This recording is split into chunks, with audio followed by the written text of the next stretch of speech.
The call came just as the tide was rolling in. Her voice, my daughter's, flat, rehearsed, almost cruel. "We're leaving tomorrow. Your beach house has already been sold. Bye." A pause. My throat tightened, not with grief, but with a cold, sharp clarity. I replied, steady as stone, "But you forgot one thing." There was silence on the line. Then her voice, shaky now, uncertain. "What are you talking about?" I laughed, a deep, bitter laugh that carried years of betrayal, sacrifice, and calculation. Because the house she sold was never mine to lose. I met her mother when I was young, foolish, desperate to build a family I never had. She was warm, intoxicating, and I mistook her ambition for love. We built a life together. The beach house was my dream, a place where waves could drown out the world, where my daughter could run barefoot in the sand, where I could pretend the cracks in our marriage didn't exist. My daughter, she was my anchor. Every decision I made, every sacrifice was for her.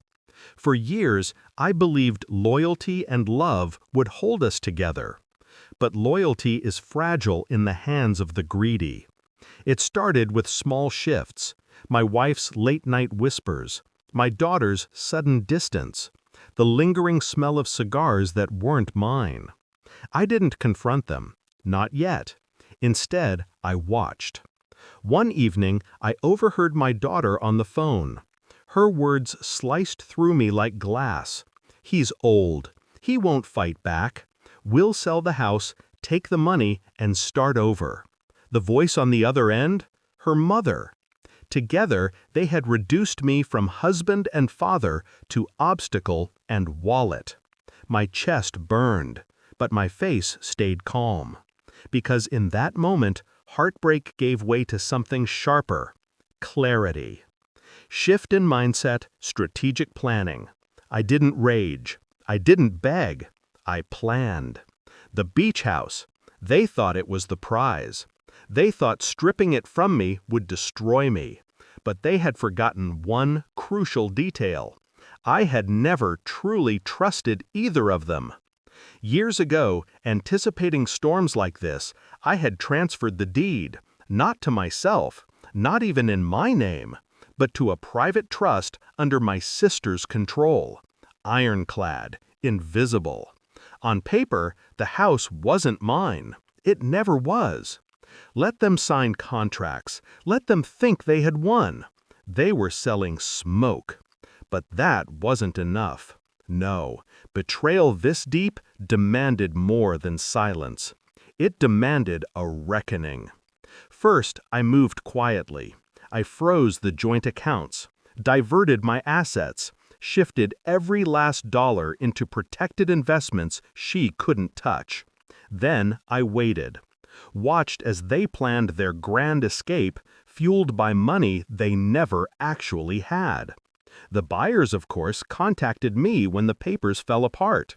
The trust rejected the sale. Their deal collapsed overnight. No refund, no property, nothing. But the best part? The buyers were powerful men with reputations to protect. Men who didn't take kindly to being played. I made sure the truth found its way to them. My wife and daughter were exposed, not just as liars, but as frauds. They had not only lost the house, they had gained enemies. Which brings us back to the call. "We're leaving tomorrow. Your beach house has already been sold. Bye." My reply was soft, almost tender. "But you forgot one thing." Her hesitation was delicious. "What are you talking about?" I laughed, low and cruel. "That house was never mine to sell. You didn't sell me. You sold yourselves." The silence on the other end told me everything.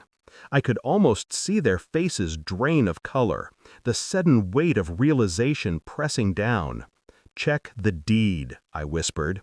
"Then call those men you lied to. See how forgiving they are." She tried to stammer out an excuse, but I ended the call. Just as the tide swallowed the shore, I swallowed the last trace of weakness. That night, I sat on the porch of the beach house, the real beach house, watching the waves crash against the sand. The house was mine, untouched, eternal. They had taken my love, twisted it, weaponized it, but they would never take my foundation. Not again. For years, I gave them loyalty. They repaid me with betrayal.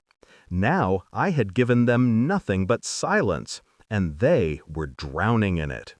The house stood tall behind me, and the ocean whispered its approval. I wasn't broken. I wasn't abandoned. I was free. And somewhere out there, my wife and daughter were learning the hardest truth of all. You don't betray a man who sees further than you.